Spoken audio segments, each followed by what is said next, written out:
ஒரு சாதாரண கிராமத்தை சேர்ந்த சிறுவன் உலகம் முழுக்க உள்ள கத்தோலிக்க குருக்களின் பாதுகாவலர் புனிதரா உயர்ந்திருக்காரு. செயின்ட் ஜான் மரிய வியானி 1786ல பிரான்ஸ் நாட்டுல பிறந்திருக்காரு. அந்த காலம் பிரெஞ்சு புரட்சியால கத்தோலிக்க திருச்சபை கடுமையாக துன்புறுத்தப்பட்ட காலம். ஜான் தன்னுடைய பெற்றோரோடு சேர்ந்து மறைவா திருப்பலியில பங்கெடுத்திருக்காரு. சின்ன வயசுலயே ஜான் குருவாகணும் அப்படின்னு முடிவு செஞ்சிருக்காரு. ஆனா கல்வி கற்க ரொம்பவும் கஷ்டப்பட்டிருக்காரு.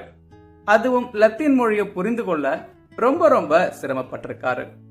இதனால பலரும் உன்னால குருவாக முடியாது அப்படின்னு சொல்லியிருக்காங்க.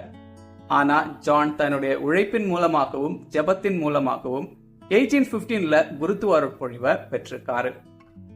அதுக்கு பிறகு பிரான்ஸ் நாட்டோட ஆர்ஸ்ங்கிற சின்ன கிராமத்துக்கு பங்கு தந்தையா அனுப்பி வைக்கப்பட்டிருக்காரு. அந்த கிராமத்துல கிட்டத்தட்ட 230 மக்கள் வசித்து வந்திருக்காங்க. அந்த மக்களுடைய ஆன்மீக வாழ்க்கை ரொம்பவும் பலவீனமா இருந்திருக்கு. ஜான் அந்த மக்களுடைய வாழ்க்கையை மாற்ற முடிவு செஞ்சிருக்காரு. தன்னுடைய வார்த்தைகள் மற்றும் செயல்கள் மூலமா அந்த மக்களின் வாழ்க்கையை மாற்றியிருக்காரு.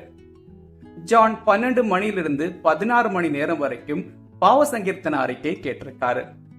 சில நாட்கள் இது 18 மணி நேரம் வரைக்கும் நீண்டிருக்கு. இதற்காகவே பிரான்ஸ் மற்றும் வேறு நாடுகளிலிருந்து மக்கள் இவரை தேடி ஆர்வத்தோடு வந்திருக்காங்க. ஜான் ஆதரவற்ற மக்களுக்காக ப்ரொவிடன்ஸ் அப்படிங்கிற இல்லத்தை கட்டி அந்த மக்களுக்கு அன்பும் ஆதரவும் அளித்திருக்காரு. இறுதியா 1859ல ஜான் இறந்து போயிருக்காரு. இவருடைய உடல் பிரான்ஸ் நாட்டோட ஆர்ஸ் கிராமத்துல இப்பவும் பாதுகாப்பா வைக்கப்பட்டு வருது. பல மக்கள் இங்கு வந்து ஜெபித்து ஏராளமான அருள்வரங்களை பெற்றுக் கொள்றாங்க. 1929ல உலக கத்தோலிக்க திருச்சபையின் பங்கு குருமார்களின் பாதுகாவலரா புனித ஜான் மரிய வியானி அறிவிக்கப்பட்டிருக்காரு. August 4th saint John Maria Vianney feast டே.